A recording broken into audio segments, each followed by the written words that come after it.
ఏపీకి భారీ వర్ష సూచన చేసింది వాతావరణ శాఖ. బంగాళాఖాతంలో ఉపరితల ఆవర్తనం కొనసాగుతుంది. దీని ప్రభావంతో రానున్న 24 గంటల్లో ఉత్తర కోస్తాలో భారీగా వర్షాలు కురిసే ఛాన్స్ ఉందని వాతావరణ శాఖ తెలిపింది. విశాఖ, అల్లూరి, అనకాపల్లి, కాకినాడకు భారీ వర్ష సూచన చేసింది. మరోవైపు తీరం వెంబడి గంటకు 30 నుంచి 40 కిలోమీటర్ల వేగంతో గాలులు వీచే అవకాశం ఉందని హెచ్చరించింది. మత్స్యకారులు వేటకు వెళ్లవద్దని సూచించింది.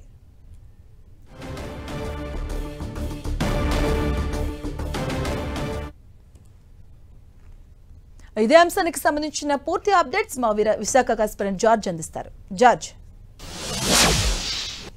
ఉపరితల ఆవర్తన ప్రభావంతో విస్తారంగా వర్షాలు అనేవి కురుస్తూనే ఉన్నాయి. గత 5 రోజుల నుంచి కూడా చాలా చోట్ల ఉత్తరాంధ్ర ప్రాంతంలో మోస్తరు నుంచి 1-2 చోట్ల భారీ వర్షాలు సైతం కూడా నమోదవుతున్నాయి. ఇదే పరిస్థితి రాగల 3 రోజుల పాటు వరకు కూడా కొనసాగే అవకాశం ఉన్నట్లు వాతావరణ శాఖ అంచనా వేస్తూ ఉంది. అయితే ఈ ఉపరితల ఆవర్తనం ప్రభావంతో రాగల 3 రోజుల్లో అల్పపీడనం సైతం కూడా ఏర్పడడానికి అవకాశాలు ఉన్నట్లు వాతావరణ శాఖ అంచనా వేస్తూ ఉంది. దీని ప్రభావంతో మరొక 5 రోజుల పాటు రాష్ట్ర వ్యాప్తంగా విస్తారంగా వర్షాలు అయితే కురిసే అవకాశం ఉందని వాతావరణ శాఖ అంచనా వేస్తుంది. మరొక వైపు చూసుకున్నట్లయితే కనుక తీరం వెంబడి గంటకు 30 నుంచి 40 కిలోమీటర్ల వేగంతో గాలులు వీచే అవకాశం ఉంది. కాబట్టి లోతట్టు తీర ప్రాంత ప్రజలు సైతం కూడా అప్రమత్తంగా ఉండాలని వాతావరణ శాఖ సూచిస్తుంది. ఇప్పటికి వరకు కూడా చూసుకున్నట్లయితే కనుక ఉత్తరాంధ్ర జిల్లాలో అయినటువంటి ఇటు విశాఖపట్నం, అలాగే అనకాపల్లి, పార్వతీపురం, మన్యం, అంతేకాకుండా ఇటు శ్రీకాకుళం, అల్లూరి జిల్లాలు, ఈ జిల్లాల్లో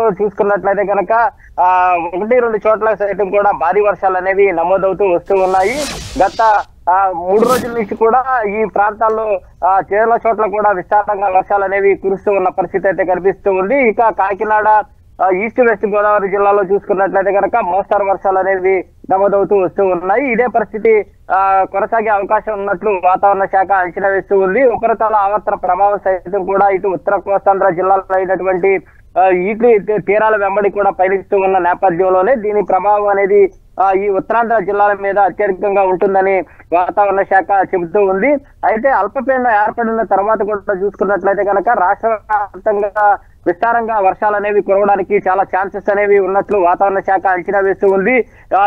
దీని ప్రభావంతో మొత్తం రాష్ట్ర వ్యాప్తంగా కూడా చాలా చోట్ల కూడా భారీ వర్షాలు అనేవి నమోదవడానికి ఛాన్సెస్ ఎక్కువగా ఉందని చెప్తూ ఉన్నారు. ఇప్పటికే అల్పపీడనాల ప్రభావంతో చూసుకున్నట్లయితే కనుక గత నెలలో, ముందు నెలలో కూడా చూసుకున్నట్లయితే కనుక ఈ అల్పపీడనాల ప్రభావంతో వరుసగా ఏపీ వ్యాప్తంగా చూసుకున్నట్లయితే కనుక భారీ వర్షాలు అనేవి నమోదవుతూ వస్తూ ఉన్నాయి. దాదాపుగా 10 సెంటీమీటర్ల నుంచి 24 సెంటీమీటర్ల వరకు కూడా వర్షపాతాలు అనేవి నమోదయ్యాయి. చాలా చోట్ల కూడా రహదారులన్నీ కూడా ఇప్పటికీ కూడా వర్షపు దృష్టితోనే ఉన్నాయి. ఏజెన్సీ ప్రాంతాల్లో చూసుకున్నట్లయితే కనుక రాకపోకలు సైతం కూడా స్తంభించిన పరిస్థితి అయితే నెలకొని ఉన్నాయి. వాగులు, వంకులు సైతం కూడా పొంగిపొరులుతూ ఉన్న పరిస్థితి.